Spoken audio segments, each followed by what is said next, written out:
I want to tell you about the time that I found bones and a missing person with psychic ability. Okay. So it was a group of ladies. It was me, Cheryl, and Tina Blankenship. And then we decided we were going to try and find this person that was missing for 20 years. I forget what his name was, but apparently he had never come home. And we wanted to know where he was. So we sat within meditation and set an intention to find him.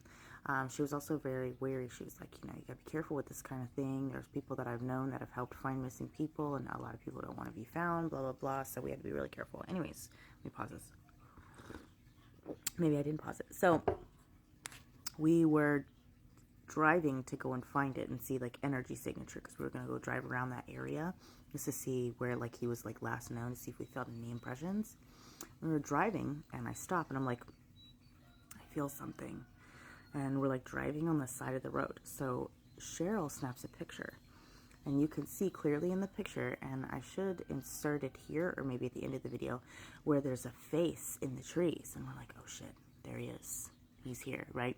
So we're on the freeway, right? Well, not freeway. We're like on a 5-lane road, and on the right side of us is a bunch of trees, and then it goes to the riverbank. So it's like the bank of the river that you could find right there, right? So we literally just pulled off randomly on the side of the road, and we're like, let's check it out. So we decided we were just gonna like look, right? And I don't know, I got this urge, and I'm like, it just feels crazy. So we got out, and I was wearing a tank top and like some flip-flops and some shorts. So I was like, oh no, I'm feeling something, right? And we felt some super powerful energetic stuff. And Tina, I think she had like a bad knee, so she stayed up a little bit. She did eventually come back down. So we started going down onto the riverbank, right? And there was this spot, and it looked like rust on this rock, right, that we had seen. We'll get into that later. But all of a sudden it felt really heavy as heck. And I'm like, what is this? And I looked down and I started finding bones, okay? But not little squirrel bones, not deer bones, bones, all right? So I'm like, you guys, I'm finding bones right now. Like, what is this? Is this human bone? It looked exactly like human bones. And we're like, what is going on here? And we're like, well, we want to look for the skull, because if we find the skull, then, we'll call and be like, what's up? So we're walking and walking. And I have pictures of the bones that I had found. And I put like my little work card that was around. I had like a lanyard. I don't know why I had my lanyard on, but I had my little work card, and I put it right next to it so you could see like the size of the bone. It was literally huge, and it wasn't like deer huge. It was like a human bone. So we decided that this was just too much, because we found a plethora of them. Like a whole, we were finding ribs. The only thing we didn't find was the skull. But there were so many of them that we were like, okay, we need to call the police. So we decided to go back to Tina's office, and we call the police officers. They get here, and we're like, hey, we want you to know, we're psychic, and we were trying to find somebody psychically, and this is what we experienced. The guy was looking at us like we're nuts. They're like, these bitches are crazy.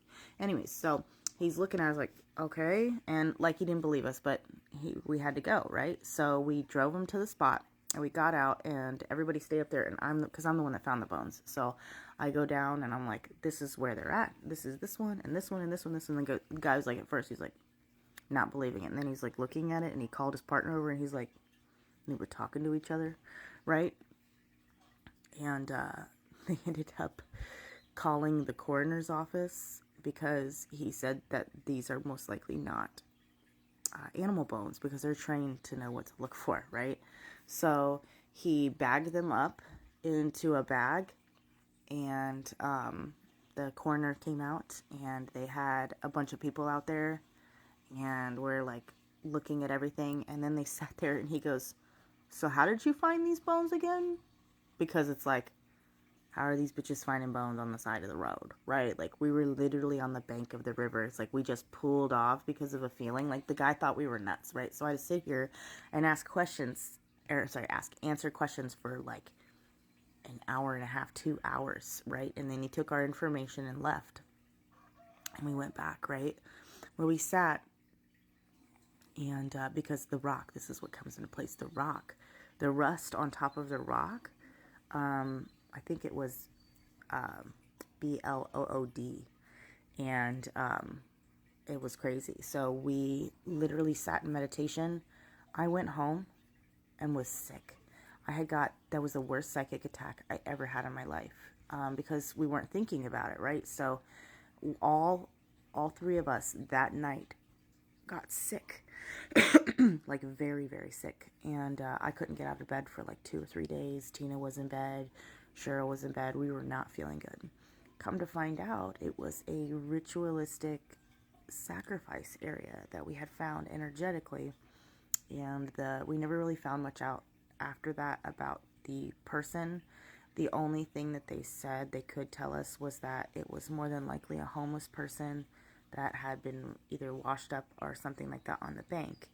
And but yeah, we had found a body, not a body, but the bones, and they were really like legitimate bones. I should post the pictures. I can post them in the comments for receipts. But like, it was the craziest experience, and to this day I think about how we helped find somebody. Now, they can't tell us for HIPAA reasons, like it was this person, but maybe we could have solved something for somebody or helped other people. But we did finally find out that it was a ritualistic sacrifice place that people were using, which wasn't 100% confirmed, but we went there again and there was stuff. Anyways, psychic grid. And after that experience, I have preached protection so much because I physically was sick. And from now on, whenever you're doing some weird spiritual shit, you have to have black. I didn't have any crystals on me. I was out. I was looking cute. You know, I'm like, I'm going to wear my lion tank top and my white shorts, you know, back in the day. But that being said, it was crazy. And I trekked through the woods. I got like scratches and cuts all over my arms because I'm like, I'm finding bones. This is cool.